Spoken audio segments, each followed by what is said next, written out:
والصلاة والسلام على من لا نبي بعده أما بعد فأعوذ بالله من الشيطان الرجيم بسم الله الرحمن الرحيم يا بني إسرائيل اذكروا نعمتي التي أنعمت عليكم وأني فضلتكم على العالمين واتقوا يوما لا تجزي نفس عن نفس شيئا ولا يقبل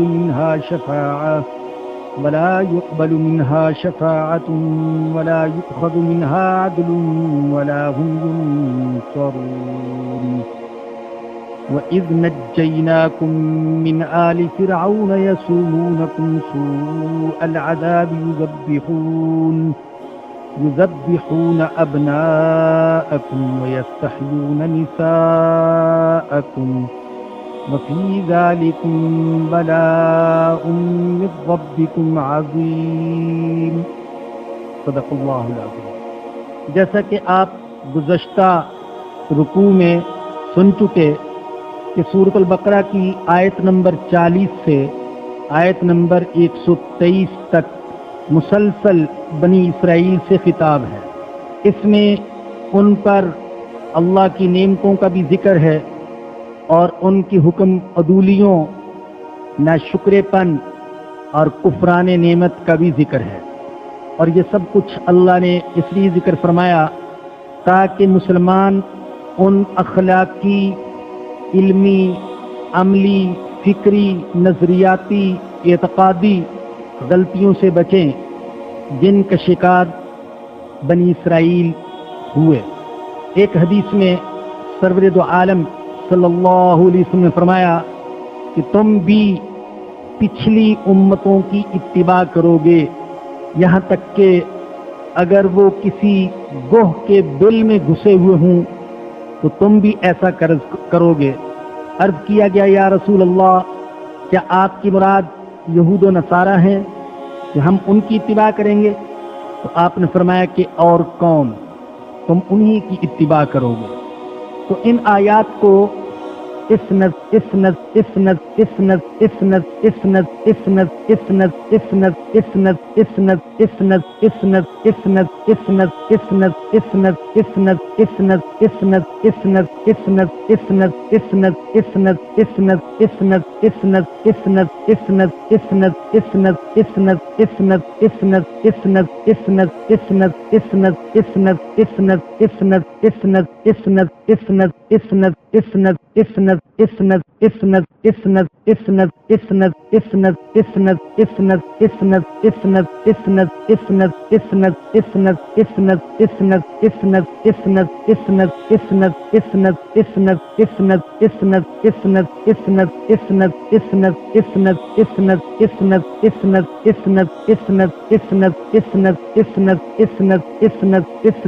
نظر سے بھی اور اس پہلو سے بھی سننے کی ضرورت ہے کہ کہیں ہم بھی تو ان کمزوریوں اور ان غلطیوں اور برائیوں کا شکار نہیں جن کا شکار اپنے اپنے وقت میں یہود و نصارہ ہوئے۔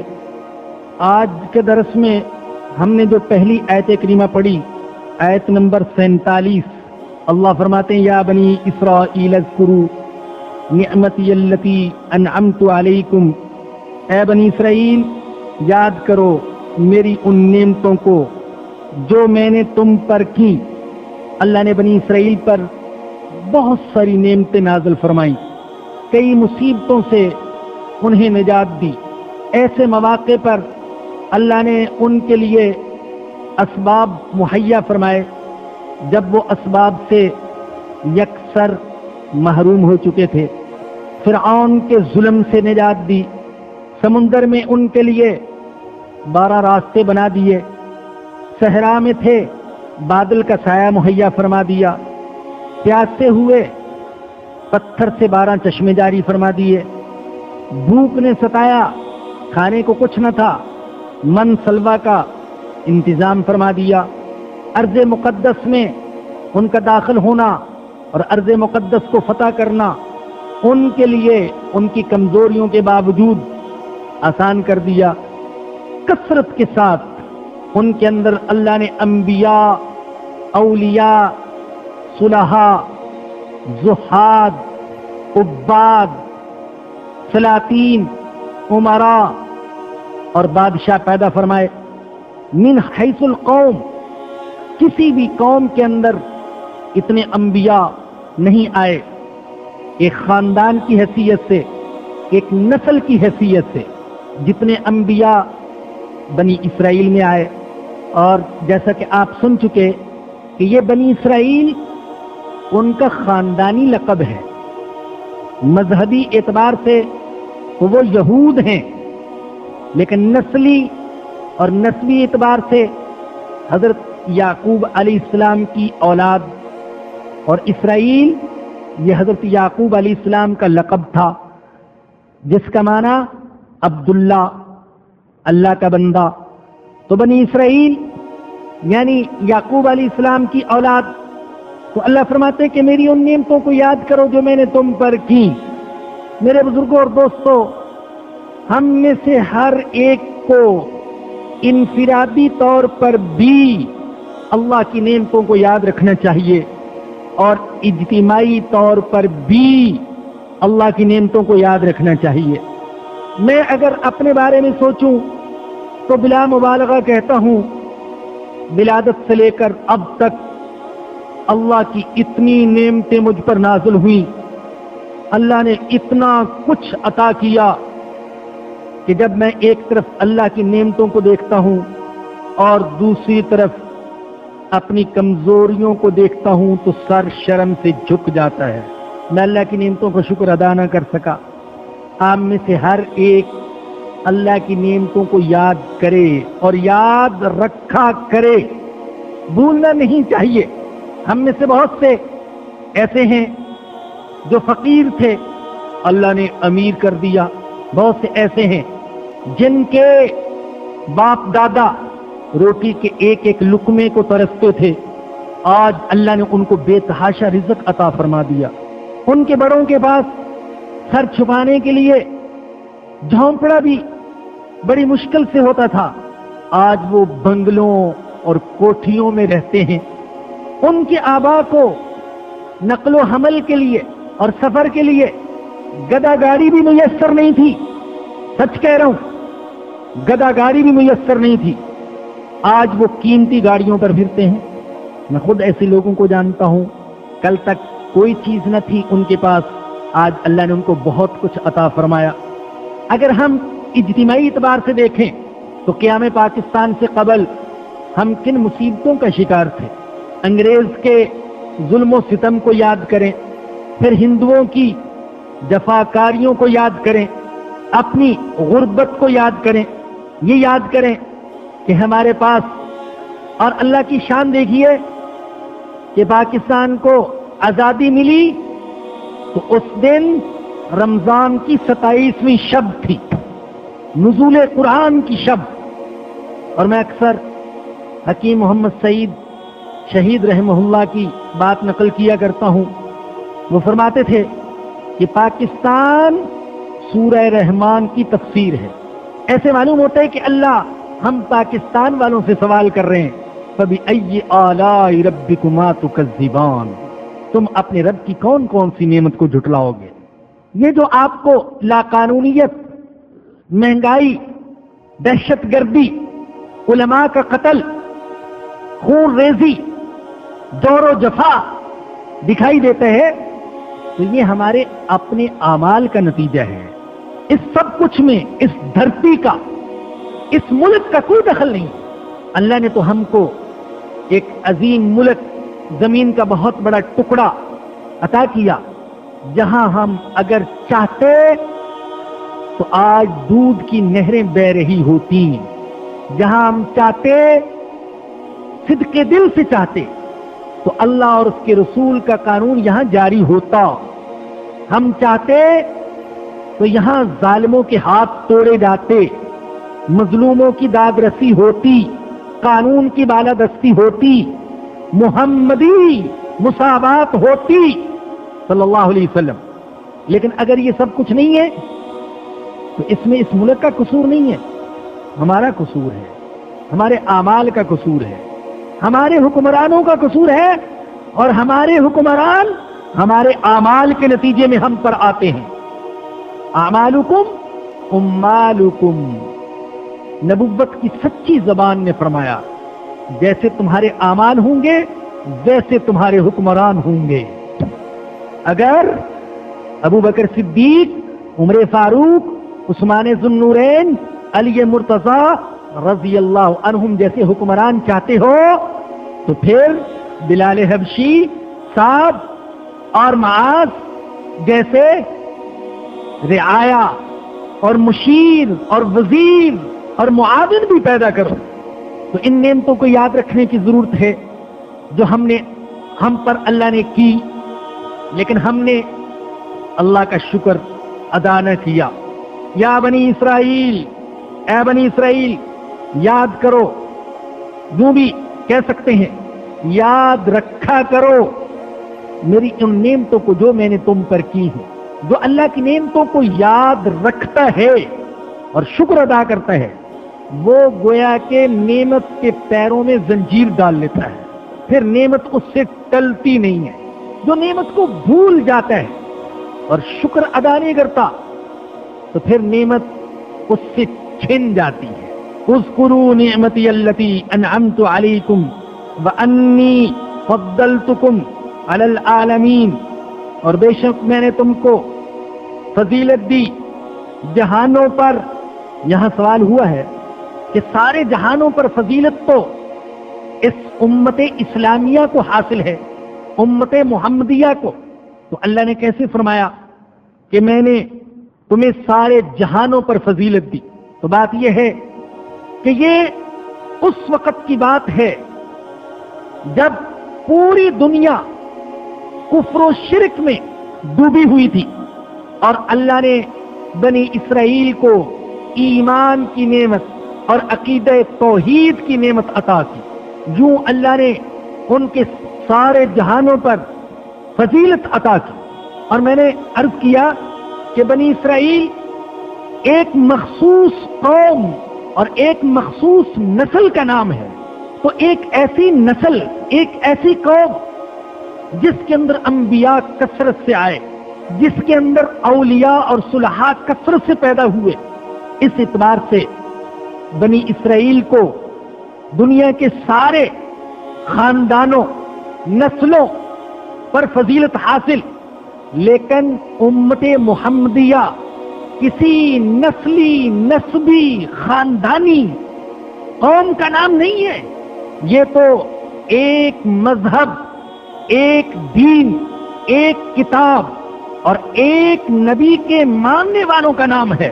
تو اگر مذہب، دین اور ایمان کے اعتبار سے دیکھا جائے تو پھر امت محمدیہ کو دنیا کی ساری امتوں پر فضیلت حاصل، اور اگر ایک خاندان کے اعتبار سے دیکھا جائے تو پھر اپنے وقت میں بنی اسرائیل کو دنیا کی دوسری قوموں اور خاندانوں پر فضیلت حاصل تھی۔ واتقوا یوما لا تجزی نفس عن نفس شیئا، ڈرو اس دن سے جس دن کوئی کسی کے کام نہ آئے گا۔ بنی اسرائیل میں جو بگاڑ پیدا ہوا تو اس بگاڑ کی سب سے بڑی وجہ عقیدہ آخرت میں ان کی خرابی تھی۔ آخرت کے بارے میں ان کے ہاں 4 تصورات تھے۔ پہلا تصور یہ تھا کہ ہمیں اولیاء سے نسبت ہے، انبیاء سے نسبت ہے، صلحاء سے نسبت ہے، ہم ان کے ماننے والے ہیں، ہماری نجات یقینی ہے۔ دوسرا تصور یہ تھا کہ ہمارے نیک لوگ ہمارے حق میں سفارش کریں گے، چنانچہ بغیر عمل کے ہم جنت میں چلے جائیں گے۔ اور تیسرا تصور یہ تھا کفارے کا عقیدہ، جو اصل میں تو عیسائیوں کے ہاں ہے، اور یہودی بھی اس سے متاثر ہوئے بغیر نہ رہ سکے، کہ عیسیٰ علیہ السلام کے بارے میں یہ تصور کر لیا گیا کہ انہوں نے صلیب پر چڑھ کر ساری عیسائی امت کی طرف سے کفارہ ادا کر دیا، اب عیسائیوں کو کچھ کرنے کی ضرورت نہیں، عیسیٰ علیہ السلام کے مصلوب ہونے کی وجہ سے عیسائی سارے کے سارے جنت میں جائیں گے. اور چوتھا تصور یہ تھا جو دنیا کی بہت ساری گمراہ قوموں کے اندر پایا جاتا ہے کہ فلاں کی اللہ کے ہاں بڑی شنوائی ہے، بڑی پہنچ ہے، اور وہ قوت اور طاقت کے زور پر ہمیں جہنم سے چھڑا لے گا. یہ 4 تصور تھے.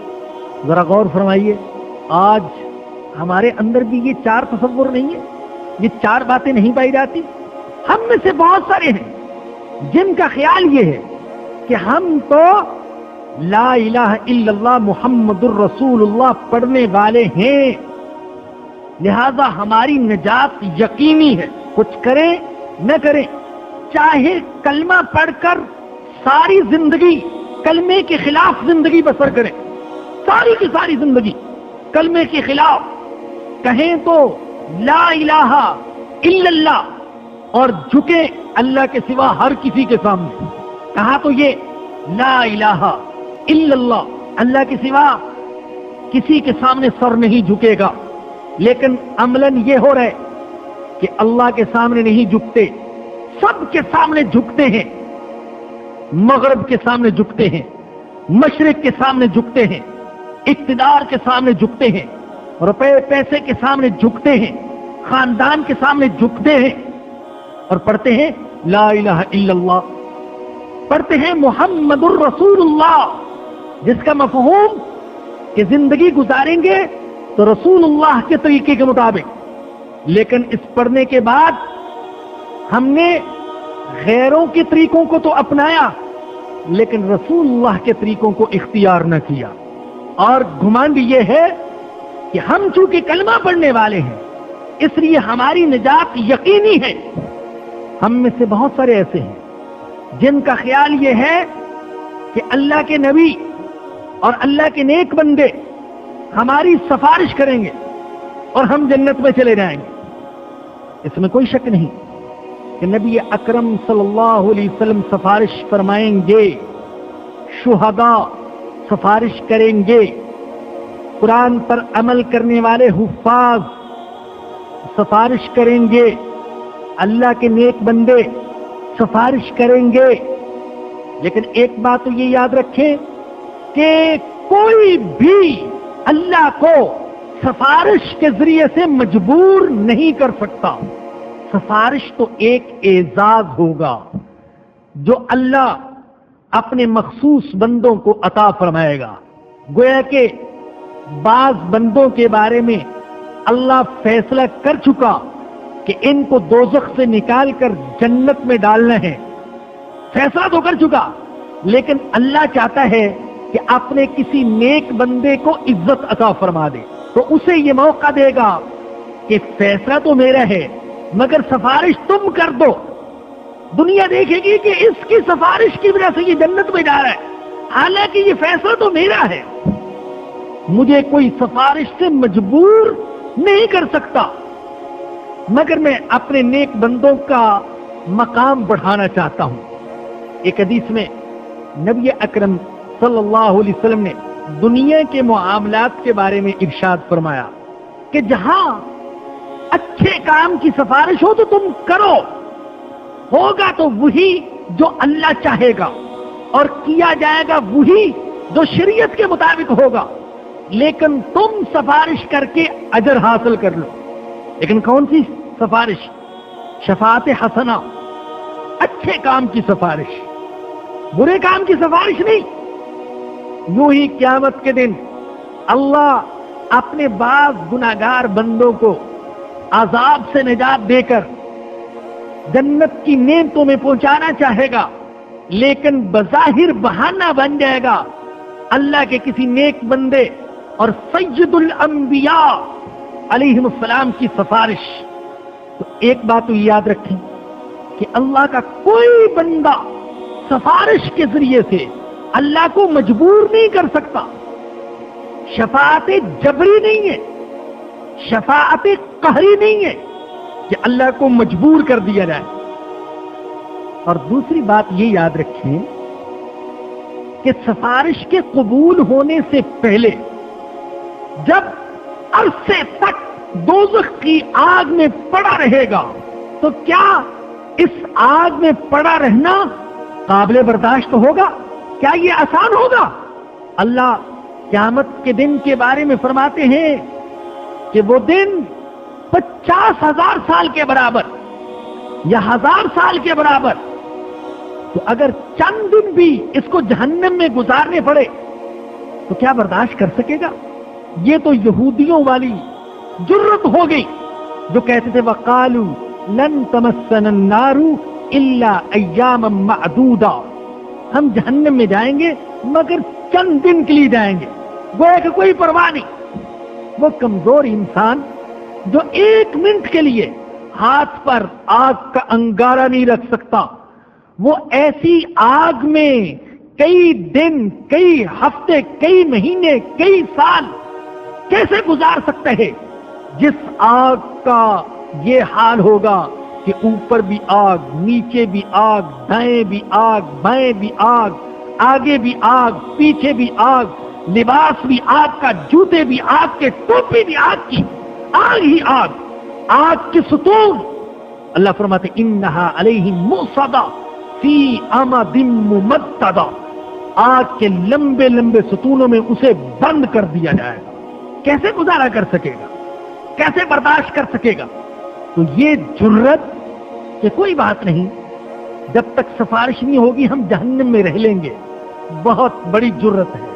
اور یاد رکھیے کہ جب گناہ کے کام پر جرت کی جاتی ہے تو یہ جرت کرنا گناہ کی سنگینی کو اور بڑھا دیتا ہے۔ اللہ اپنے مقابلے میں جرت کرنے والوں کو پسند نہیں کرتا، اپنے سے ڈرنے والوں کو پسند کرتا ہے کہ اللہ میں بہت کمزور ہوں، میں تو جہنم کی آگ میں 1 منٹ نہیں گزار سکتا، اللہ تو کرم فرما دینا، کوشش کرنا میرا کام ہے کہ میں ایسے کام کروں کہ جہنم کی آگ سے بچ جاؤں، اور میری ٹوٹی پھوٹی محنت کو قبول کر لینا یہ تیرا کام ہے۔ تو ہم میں سے بھی بہت سے ایسے جن کے اندر شفاعت کا غلط تصور پایا جاتا ہے۔ ایک حدیث میں آتا ہے نبی اکرم صلی اللہ علیہ وسلم نے فرمایا کہ میں اللہ کے حضور سجدے میں پڑ جاؤں گا، طویل سجدہ، اور اللہ سے ایسی دعائیں کروں گا جو آج مجھے بھی یاد نہیں، اللہ اس وقت میرے دل میں ڈالے گا۔ اللہ اکبر۔ میں نے عرض کیا نا کہ فیصلہ تو اللہ کا ہوگا، لیکن اللہ عزت دینا چاہے گا، اور سب سے زیادہ عزت دی جائے گی سید الانبیاء محمد الرسول اللہ صلی اللہ علیہ وسلم کو۔ اسی لیے تو دنیا کا ہر مسلمان 1500 سال سے دعائیں کر رہے اور آنے والی صدیوں میں دعائیں کرتا رہے گا، وَبَعَثْهُ مَقَامًا مَحْمُودًا الَّذِي وَعَدتَّ، اے اللہ ہمارے نبی کو مقام محمود عطا فرمانا جس کا تو نے وعدہ کیا ہے۔ اللہ نے وعدہ کیا سورہ اسراء میں عَسَىٰ أَن يَبْعَثَكَ رَبُّكَ مَقَامًا مَحْمُودًا، اے میرے نبی امید رکھیں کہ اللہ آپ کو مقام محمود عطا فرمائے گا۔ تو ہم اور دنیا کے سارے مسلمان دعا کرتے آ رہے ہیں اور کرتے رہیں گے کہ اے اللہ ہمارے آقا کو مقام محمود عطا فرما کہ جس مقام پر فائز ہو کر آپ ہماری سفارش فرمائیں گے۔ ورنہ وہاں تو حال یہ کہ بڑے بڑے نفسی نفسی کہتے ہوں گے، آدم صفی اللہ کی زبان پر نفسی نفسی ہوگا، حضرت نوح علیہ السلام کی زبان پر صفی نفسی نفسی ہوگا، حضرت ابراہیم خلیل اللہ کی زبان پر نفسی نفسی ہوگا، حضرت اسماعیل علیہ السلام کی زبان پر نفسی نفسی ہوگا، حضرت موسیٰ کلیم اللہ کی زبان پر نفسی نفسی ہوگا، اور حضرت عیسیٰ روح اللہ کی زبان پر نفسی نفسی ہوگا۔ انسان مارے مارے پھر رہے ہوں گے، کبھی اس نبی کے دروازے پر دستک دیں گے، کبھی اس سے درخواست کریں گے سفارش کر دیجئے، بگا دیے جائیں گے، پھر آخر میں سید الانبیاء کے حضور اپنی درخواست لے کر پیش ہوں گے، اور سید الانبیاء اللہ کو مجبور نہیں کرے